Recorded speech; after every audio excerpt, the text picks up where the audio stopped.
Welcome friends, welcome to the Knowledge Club Online. Today I am going to discuss about the elongation of eukaryotic replication. Eukaryotic replication complex and associated proteins. Which are these? The formation of the pre-replicative complex (pre-RC) marks the potential sites for the initiation of DNA replication consistent with the minichromosome maintenance complex enriching double-strand DNA.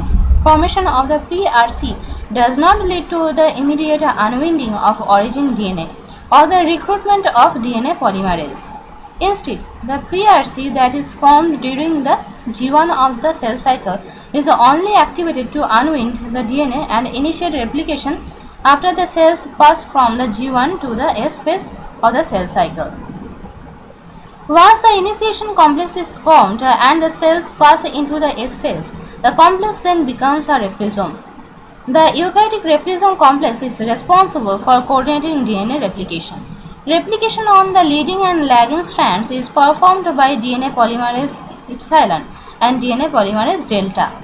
Many replication factors including capsin and 1 replication factor C clamp loader and the fork protection complex are responsible for regulating polymerase functions and coordinating DNA synthesis with the unwinding of the template strand by CDC45 MCM genes complex.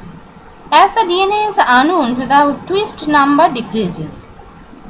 To compensate for this, the read number increases, introducing positive supercoils in the DNA. These supercoils would cause DNA replication to halt if they were not removed. Topoisomerases are responsible for removing these supercoils ahead of the replication fork. The replisome is responsible for copying the entire genome DNA in each proliferative cell. The base pairing and chain formation reactions which form the daughter helix are catalyzed by DNA polymerase. These enzymes move along single-stranded DNA and allow for the extension of the nascent DNA strand by reading the template strand and allowing for incorporation of the proper purine nucleobases, adenine and guanine, and pyrimidine nucleobases, thymine and cytosine. Activated free deoxyribonucleotides exist in the cell as deoxyribonucleotide triphosphate (DNTPase), generating energy for the polymerization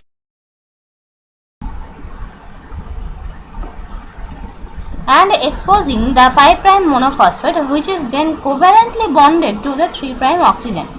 Additionally, incorrectly inserted nucleotides can be removed and replaced by the correct nucleotides in an energetically favorable reaction. This property is vital to proper proofreading and repair of errors that occur during DNA replication. Next is the replication fork.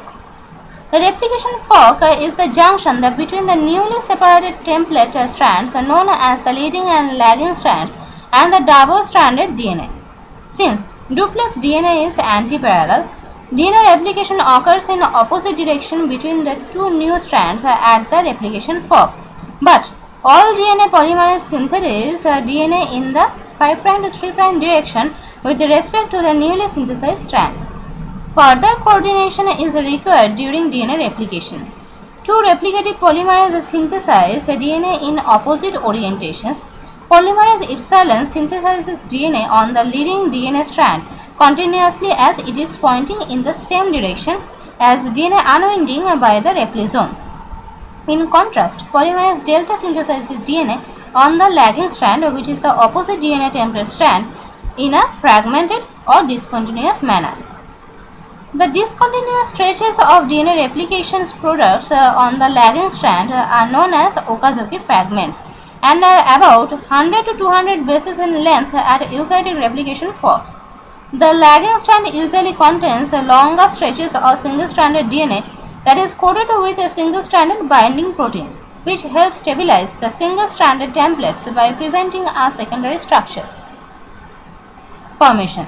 In eukaryotes, these single-stranded binding proteins are a heterotrimeric complex known as replication protein A. RPA. Each Okazaki fragment is preceded by an RNA primer, which is displaced by the procession of the next Okazaki fragment during synthesis. RNase H recognizes the DNA versus RNA hybrid that are created by the use of RNA primers and is responsible for removing this from the replicated strand, leaving behind a primer. Template junction DNA polymerase alpha recognizes these sites and elongates the breaks left by primer removal. In eukaryotic cells, a small amount of the DNA segment immediately upstream of the RNA primer is also displaced, creating a flap structure. This flap is then cleaved by endonuclease. At the replication fork, the gap in DNA after removal of the flap is sealed by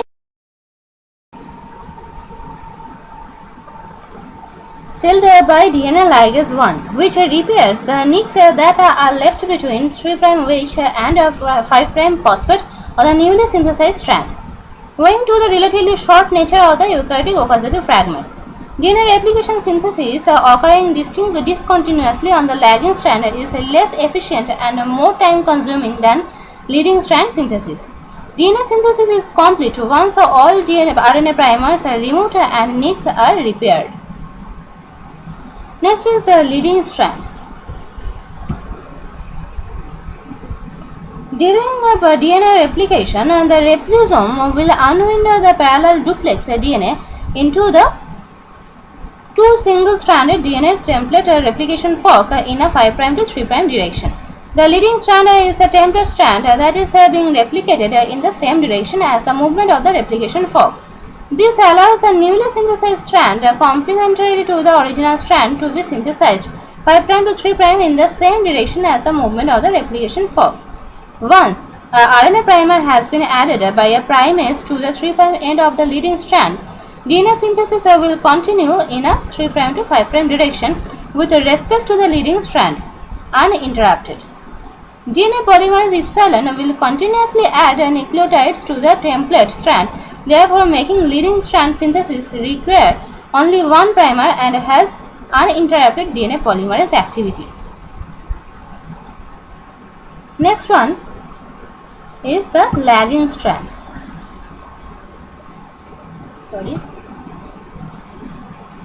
DNA replication on the lagging strand is discontinuous. In lagging strand synthesis, the movement of DNA polymerase in the opposite direction of the replication fork requires the use of multiple RNA primers. DNA polymerase will synthesize short fragments of DNA called Okazaki fragments, which are added to the 3' end of the primer. These fragments can be anywhere between 100 to 400 nucleotides long in eukaryotes.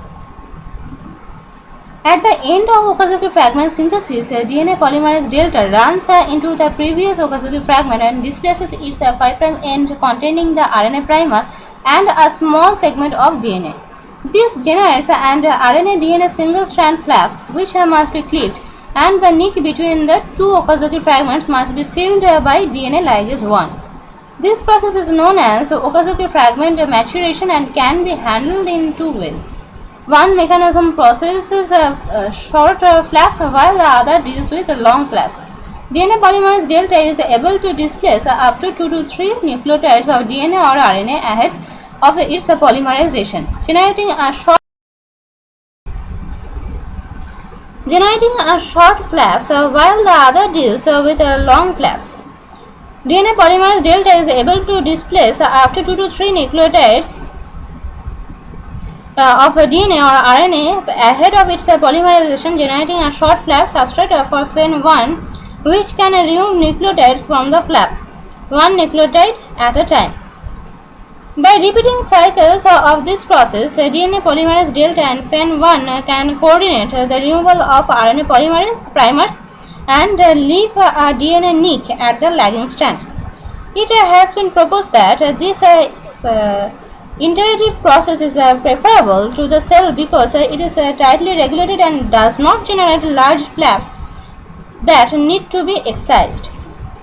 In the event of deregulated FEN1 DNA polymerase delta activity, the cell uses an alternative mechanism to generate and process long flaps by using DNA2, which has both helicase and nuclease activities.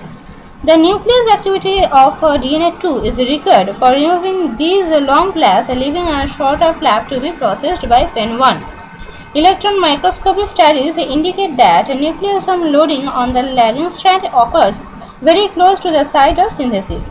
Thus, Okazaki fragment maturation is an efficient process that occurs immediately after the nascent DNA is synthesized. Next one is the replicative DNA polymerases. After the replicative helicase has unwound and the parallel DNA duplex, exposing two single-stranded DNA templates, replicative polymerases are needed to generate two copies of the parental genome. DNA polymerase function is highly specialized and accomplish replication on specific templates and in narrow localizations. At the eukaryotic replication fork, there are three distinct replicative polymerase complexes that contribute to DNA replication: polymerase alpha, polymerase delta, and polymerase epsilon.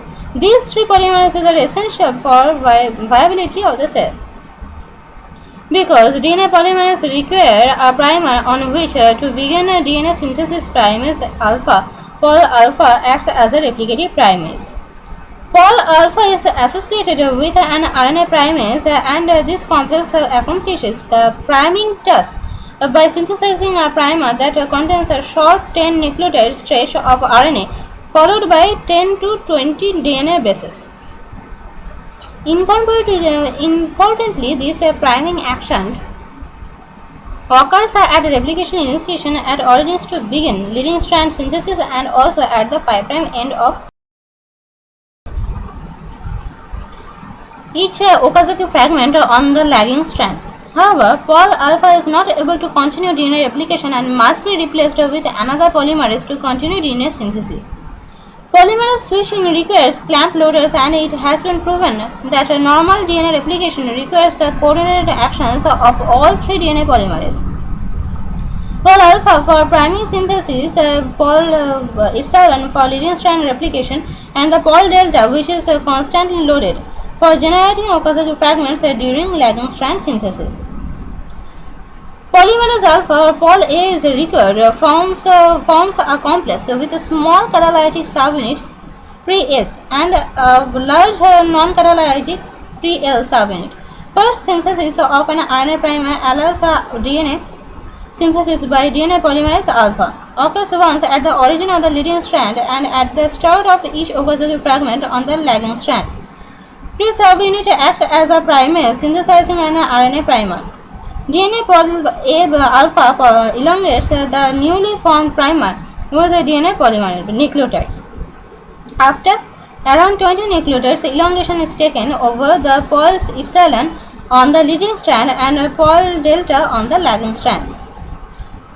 Polymerase delta, Pol delta, is required for the highly possessive and has proofreading 3' to 5' exonuclease activity, the main polymerase involved in lagging strand synthesis.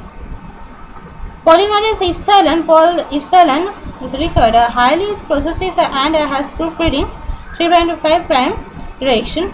Exonuclease activity highly related to Pol delta and is the main polymerase involved in leading strand synthesis.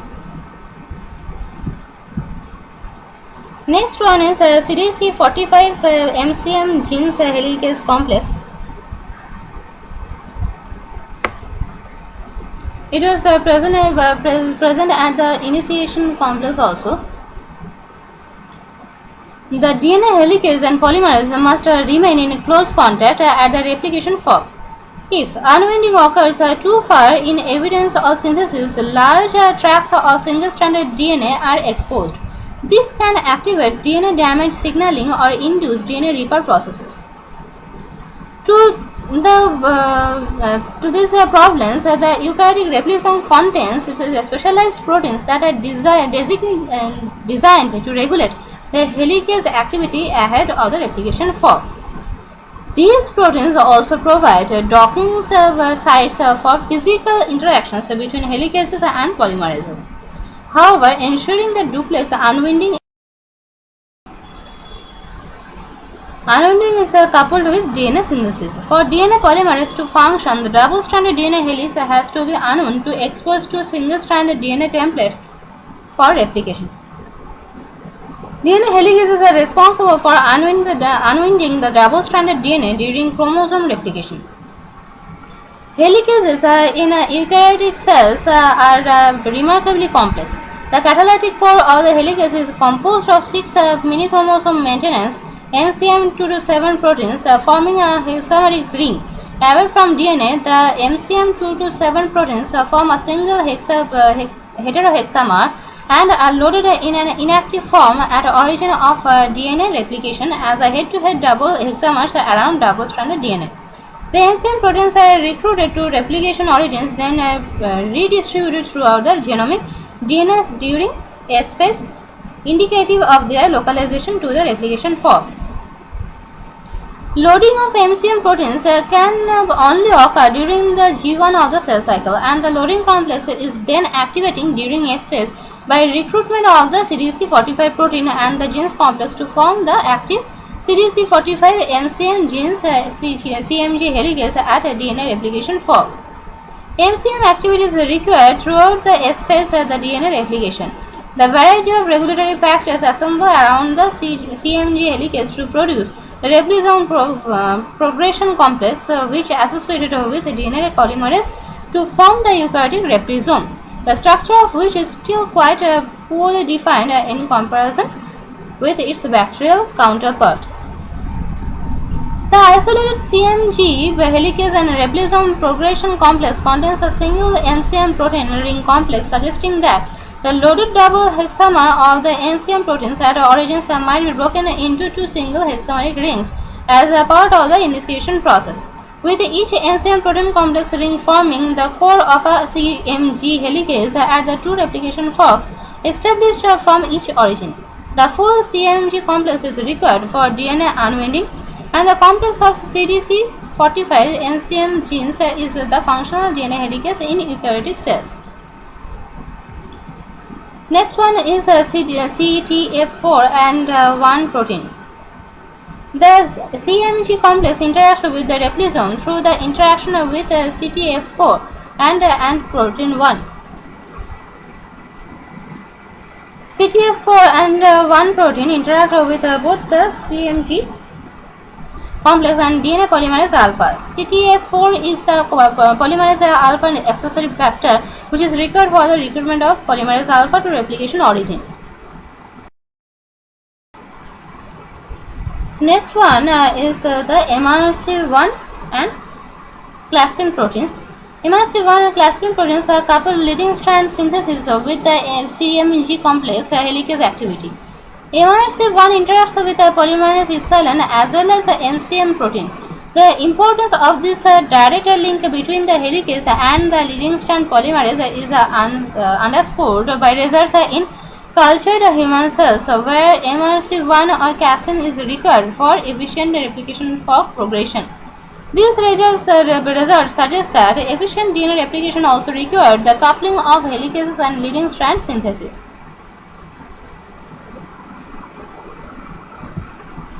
Another one is the proliferating cell nuclear antigen. DNA polymerase require additional factors to support DNA replication. DNA polymerase have a semi-closed hand structure which allows the polymerase to load onto the DNA and being translocating. This structure permits the DNA polymerase to hold the single-stranded DNA template, incorporate DNTPs at the active site and release a newly formed double-stranded DNA. However, the structure of DNA polymerase does not allow a continuous stable interactions with the template DNA. To strengthen the interaction between the polymerase and the template DNA sliding clamps associated with the polymerase to promote the processivity of the replicative polymerase. In eukaryotes, the sliding clamp is a homotrimer ring structure known as the proliferating cell nuclear antigen PCNA. The PCNA ring has a polarity with the surfaces that interact with DNA polymerases and tether them securely to the DNA template. PCNA dependent stabilization of DNA polymerases has significant effect on DNA replication because PCNAs are able to enhance the polymerase processivity up to Thousandfold.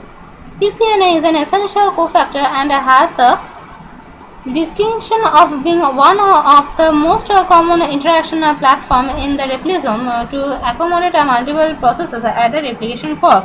And so PCNA is also viewed as a regulatory cofactor for DNA polymerase. Last one is the replication factor C. PCNA fully encircles the DNA template strand and must be loaded into DNA at the replication fork. At the leading strand, loading of the PCNA is an infrequent process because DNA replication on the leading strand is continuous until replication is terminated.